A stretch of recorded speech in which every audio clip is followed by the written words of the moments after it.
Jupiter dit un jour que tout ce qui respire s'en vienne comparoître au pied de ma grandeur. Si de son composé quelqu'un trouve à redire, il peut le déclarer sans peur.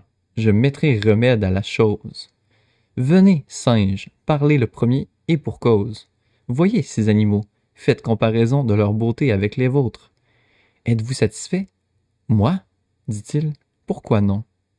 N'ai-je pas 4 pieds aussi bien que les autres? Mon portrait jusqu'ici ne m'a rien reproché. Mais pour mon frère l'ours, on ne l'a qu'ébauché.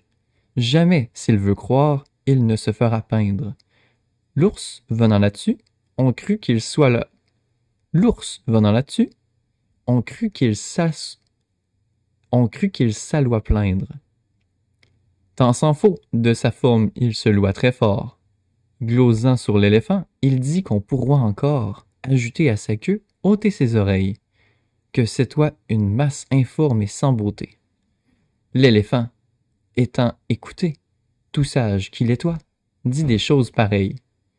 Il jugea qu'à son appétit, Dame Baleine était trop grosse.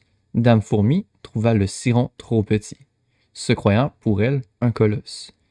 Jupin les renvoya s'étant censurés tous, du reste content d'eux.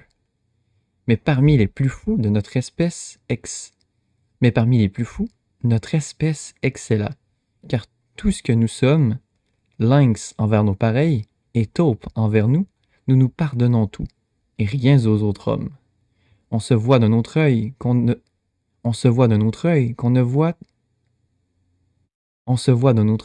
voit son prochain.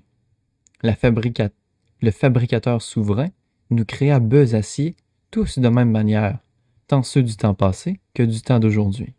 Il fit pour nos défauts la poche de derrière, et celle de devant pour les défauts d'autrui.